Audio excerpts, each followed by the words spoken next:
Hello hi എല്ലാവർക്കും എൻ്റെ YouTube ചാനലിലേക്ക് സ്വാഗതം. ഞാൻ വെറും 20 ദിവസം കൊണ്ട് ഉണ്ടാക്കിയെടുത്ത എയർലെയർ ചെയ്തെടുത്ത ഒരു തൈയാണ് നിങ്ങൾ കാണുന്നത്. ഞാൻ ചാമ്പയിലാണ് എയർലെയർ ചെയ്തത്. വളരെ സിമ്പിളായിട്ട് ആർക്കും ചെയ്യുന്നൊരു മെത്തേഡിലാണ് ഞാനിത് ചെയ്തത്. അപ്പോൾ നിങ്ങളൊക്കെ എയർലെയർ ചെയ്യാൻ ഇരിക്കുന്നവരാണ് ഈ വീഡിയോ ഫുള്ളായിട്ട് കാണുക. ഏറ്റവും എളുപ്പത്തിൽ നമുക്ക് എയർലെയർ ചെയ്യുന്ന രീതിയാണ് ഞാൻ ഈ വീഡിയോയിൽ പറയുന്നത്. ഞാനിത് പേപ്പർ കപ്പ് ഉപയോഗിച്ചാണ് ഇത് ചെയ്തിരിക്കുന്നത്. നമുക്കിത് കവറൊക്കെ വെച്ച് കെട്ടിയാണ് സാധാരണ ഇത് ചെയ്യാറ്. അങ്ങനെ ചെയ്യുമ്പോൾ ഇത്തിരി അതിനൊരു ബുദ്ധിമുട്ടൊക്കെ ഉണ്ട്. വെച്ച് കെട്ടാനൊക്കെ പാടാണ്. കറക്റ്റ് കെട്ടിയില്ലെങ്കിൽ കറക്റ്റ് വേര് വരുത്തൊന്നുമില്ല. പക്ഷേ നമുക്ക് ഇതിനകത്തുള്ള പേപ്പർ കപ്പോ അല്ലെങ്കിൽ പ്ലാസ്റ്റിക് കപ്പൊക്കെ ഉണ്ടെങ്കിൽ വളരെ സിമ്പിളായിട്ട് നമുക്ക് എയർലെയർ ചെയ്തെടുക്കാൻ പറ്റും. എയർലെയറിൻ്റെ ഗുണമെന്ന് പറഞ്ഞു കഴിഞ്ഞാൽ നമുക്ക് വളരെ പെട്ടെന്ന് തന്നെ കായ്ക്കുന്ന വലിയ തൈകൾ ഉണ്ടാക്കിയെടുക്കാൻ പറ്റും. അതിന് ആദ്യം ചെയ്യേണ്ടത് നല്ല കരുത്തുള്ളൊരു കമ്പ് തിരഞ്ഞെടുക്കുക. എപ്പോഴും കായ്ച്ചു തുടങ്ങിയ പ്ലാന്റുകൾ മാത്രമേ എയർലെയർ എടുക്കാവൂ, എന്നാലാണ് പെട്ടെന്ന് കായ്ച്ചു കിട്ടുന്നത്. എന്നിട്ട് ഇതേ കണക്ക് നല്ല വൃത്തിക്ക് അതിൻ്റെ തൊലി മൊത്തത്തിൽ എടുത്ത് കളയുക. ഏകദേശം ഇതേ വലിപ്പത്തിൽ മാത്രം മതിയാവും. അല്പം പോലും അതിൽ തൊലി ഇരിക്കാൻ പാടില്ല. റൗണ്ട് നല്ല വൃത്തിയായിട്ട് ഇതേ ചെത്തിയെടുക്കുക. അല്പം പോലും തൊലി അത് ഇരുന്ന് കഴിഞ്ഞാൽ നമുക്ക് എയർലെയറിങ് പരാജയപ്പെട്ടു. ഒട്ടും തന്നെ ചുറ്റിലും ഒട്ടും തന്നെ അതിൻ്റെ തൊലി ഇല്ലാതെ വേണം നമ്മൾ ചെത്തിയെടുക്കാൻ.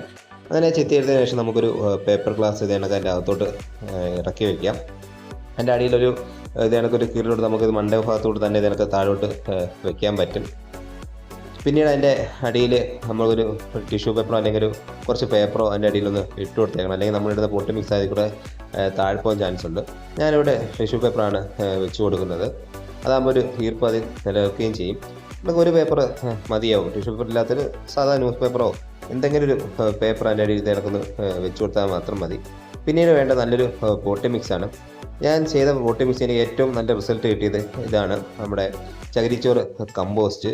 നമുക്ക് വേണമെങ്കിൽ മണ്ണോ അല്ലെങ്കിൽ ചാണകപ്പൊടിയൊക്കെ ഇതിന് ഉപയോഗിക്കാം. എന്നാലും നല്ല റിസൾട്ട് എനിക്ക് കിട്ടിയത് ചകിരിച്ചോറ് കമ്പോസ്റ്റാണ്. അത് നല്ല രീതിയിൽ അതിൽ ഈർപ്പം നിലനിൽക്കുകയും നല്ല രീതിയിൽ അതിൽ വേരുകൾ വളരെ പെട്ടെന്ന് തന്നെ പിടിച്ചു കിട്ടുന്നതാണ് കാണപ്പെടുന്നത്. ഇതിനൊക്കെ നല്ലൊരു ചകിരിച്ചോറ് കമ്പോസ്റ്റ് എടുത്തതിന് ശേഷം അതിലെപ്പോഴും നനവ് വേണം, അല്ലെങ്കിൽ അല്പം ഒന്ന് ഈർപ്പം അത് വരുത്തണം. എന്നിട്ട് അത് നമുക്ക് ഇതിലോട്ട് ഡയറക്റ്റ് ഇട്ട് കൊടുക്കാം. നല്ല വൃത്തിക്ക് ഫുള്ള് നമ്മൾ നേരത്തെ ആ മുറിവുണ്ടാക്കിയ ഭാഗത്ത് ഫുള്ളായിട്ട് വീഴുന്ന വിധത്തിൽ വേണം ഈ പൊട്ടി മിക്സ് നമുക്ക് അതിൽ ഇട്ട് കൊടുക്കാൻ. എന്നിട്ട് ഇടയ്ക്ക് നല്ല വെയിലൊക്കെ ഉള്ള സമയമാണ്, ഇടയ്ക്കൊന്ന് വെള്ളം ഒന്ന് നനച്ചു കൊടുക്കാം. മഴയത്തൊക്കെ ആണെങ്കിൽ പിന്നെ അതിൻ്റെ ആവശ്യം വരുന്നില്ല. നല്ല വെയിലാണെങ്കിൽ ഇതിനൊരു മണ്ടഭാഗത്ത് നമുക്ക് വേണമെങ്കിൽ ഒരു കവറും കൂടി ഇട്ട് കൊടുക്കാം. അല്ലെങ്കിൽ ഇതിനൊക്കെ ഒരു കപ്പ് തന്നെ മുറിച്ച് അതിൻ്റെ മണ്ടയോട് ഇട്ട് കൊടുത്താലും മതി. അപ്പോൾ അതിൻ്റെ ഈർപ്പം എപ്പോഴും അത് നിലനിൽക്കും. ഇതിൻ്റെ ഈർപ്പത്തിലാണ് അതിൽ വേര് വരുന്നത്. നല്ല കണക്ക് ഉണങ്ങിപ്പോൻ ഒരിക്കലും സമ്മതിക്കരുത്. അങ്ങനെ മണ്ടഭാഗം ഉണങ്ങി തുടങ്ങുമെന്ന് നിങ്ങൾ കാണുന്നുണ്ടെങ്കിൽ അല്പം വെള്ളം ഒന്ന് സ്പ്രേ ചെയ്ത് കൊടുത്താൽ മതി. പിന്നീട് നമുക്ക് കാര്യമായ ശ്രദ്ധയൊന്നും വേണ്ട. നല്ല രീതിയിലൊരു കെട്ടിയൊക്കെ വെക്കണം, അല്ലെങ്കിൽ കാറ്റൊക്കെ അടിച്ച് കഴിഞ്ഞത് ഇളകിപ്പോകാൻ ചാൻസ് ഉണ്ട്.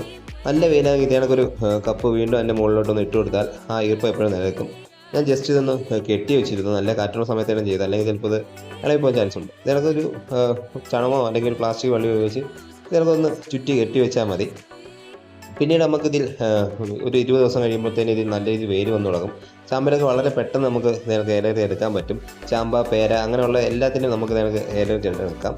ഇലയിൽ എടുത്തുള്ള ഗുണമെന്ന് പറഞ്ഞു കഴിഞ്ഞാൽ ഇപ്പോൾ വളരെ പെട്ടെന്ന് കായ്ക്കുന്ന തൈകളാണ് കിട്ടും. നമുക്ക് എത്ര വലിപ്പത്തിലുള്ള ചെടികൾ ഇതിനൊക്കെ ഇലയിൽ എടുക്കാൻ പറ്റും. ഏകദേശം ഒരു പെൻസിൻ്റെ കനമുള്ള കമ്പ് വേണം ഇതിൽ സെലക്ട് ചെയ്യാൻ. ഇതിപ്പം 20 ദിവസമായ ഒരു ചെടിയാണ്. അത് പുതിയ കിളിപ്പൊക്കെ ഇതിൽ വന്നിട്ടുണ്ട്. എന്തായാലും ഇതിൽ വേര് നല്ല കണക്കിൽ പിടിച്ചിട്ടുണ്ടാകുമെന്ന് നമുക്കിത് കാണുമ്പോൾ തന്നെ അറിയാൻ പറ്റും. പിന്നെ ഇത് കട്ട് ചെയ്തെടുക്കണം. കട്ട് ചെയ്ത് വളരെ സൂക്ഷിച്ച് വേണം ഇത് കട്ട് ചെയ്തെടുക്കാൻ.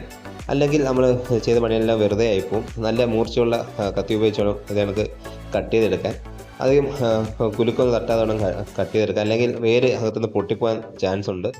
ഇത് വേണമെങ്കിൽ നമുക്ക് ഡയറക്റ്റ് വേണമെങ്കിൽ മണ്ണിൽ നട്ടു വയ്ക്കാം. കാര്യം പേപ്പർ ആയതുകൊണ്ട് അത് പൊട്ടിക്കേണ്ട കാര്യമില്ല. ഞാനിപ്പോൾ നിങ്ങളെ വേര് കാണിക്കാനായിട്ടാണ് ഇത് കട്ട് ചെയ്ത് കാണിക്കുന്നത്. അല്ലെങ്കിൽ ചെറുതായിട്ട് തന്നെ ഒന്ന് കീറിയിട്ട് നേരെ നമുക്ക് മണ്ണിലോട്ടോ അല്ലെങ്കിൽ പൊട്ടിലോട്ടോ മാറ്റി വെക്കാവുന്നതേ ഉള്ളൂ. ഇപ്പോൾ നിങ്ങൾക്ക് കാണാൻ നല്ല രീതിയിൽ വെറും 20 ദിവസം കൊണ്ട് നല്ല വലിയ വേരൊക്കെ വന്നിട്ടുണ്ട്. നമുക്ക് പണ്ടത്തെ പ്ലാസ്റ്റിക് കപ്പ ഇടുന്നെങ്കിൽ വേരൊക്കെ വരുന്ന കാണാൻ പറ്റും. ഇപ്പോൾ അത് കിട്ടില്ല. ഇതിനൊക്കെ പേപ്പർ കപ്പ് മാത്രമേ കിട്ടത്തുള്ളൂ. അപ്പോൾ നമുക്ക് കട്ട് ചെയ്ത പക്ഷേ ഇതിനൊക്കെ വേര് കാണാൻ പറ്റും. പേപ്പർ ഗ്ലാസ് ആണെങ്കിൽ നമുക്ക് ഡയറക്റ്റ് വേണം, ഞാൻ നേരത്തെ പറഞ്ഞ കണക്ക് നമുക്കതൊന്ന് ചെറുതായിട്ടൊന്ന് കീറിയിട്ട് മണ്ണിലോട്ട് വെച്ചിടും. അതിൽ കൂടെ അത് പിന്നീട് മണ്ണിൽ അലിഞ്ഞു പോവുകയും വേരൊന്നും പൊട്ടാതെ തന്നെ ഇറങ്ങിപ്പോവും. പലരും പരാജയപ്പെട്ടു പോകുന്നത് ഇതിനൊക്കെ കണ്ടിച്ചത് വേര് അടന്നു പോകുമ്പോഴാണ്. ഇത് നല്ല പോട്ടി മിക്സാണ്, കട്ടിക്കാനാണ് അതിൽ ഇരിക്കുന്നത്. എന്നിട്ട് രണ്ടാമത് അതിൻ്റെ ഇലയൊക്കെ ഇതിനൊക്കൊന്ന് ചെറുതായിട്ട് വെട്ടിക്കളയണം. ഫുൾ ഇല ഇരുന്ന് കഴിഞ്ഞാൽ ചിലപ്പം കമ്പ് വാടിപ്പോകാൻ ചാൻസ് ഉണ്ട്. അതുകൊണ്ട് ഇലയൊക്കെ ഒന്ന് പാതി മുക്കാലൊന്ന് കട്ട് ചെയ്ത് കളയുക.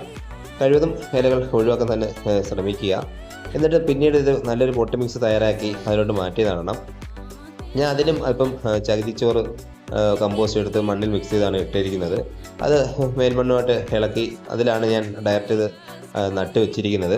എന്നിട്ട് നല്ല രീതിയിൽ നനച്ചതിന് ശേഷം നല്ല തണലുള്ള സ്ഥലത്തോട്ട് വെക്കണം. ഒരിക്കലും ഇത് വെയിലത്ത് വെക്കരുത്. പിന്നീട് പുതിയ കിളിർപ്പൊക്കെ വന്ന് 2-3 ഇലയൊക്കെ വന്നതിന് ശേഷം മാത്രം നല്ല വെയിലത്തോട്ട് മാറ്റുക. ആദ്യം കുറച്ച് കാലം നിങ്ങൾ നല്ല തണലിൽ തന്നെ ഇത് വെച്ചിരിക്കണം, അല്ലെങ്കിൽ കമ്പ് കരിഞ്ഞു പോകും. അപ്പോൾ വളരെ എളുപ്പത്തിൽ ചെയ്യുന്ന ഒരു വിധമാണ് ഞങ്ങൾക്ക് കാണിച്ചത്. അപ്പോൾ നിങ്ങൾക്ക് വീഡിയോ ഇഷ്ടമെങ്കിൽ നിങ്ങൾ തീർച്ചയായും ലൈക്ക് ചെയ്യുക, അതുപോലെ തന്നെ സബ്സ്ക്രൈബ് ചെയ്യുക. Thank you for watching.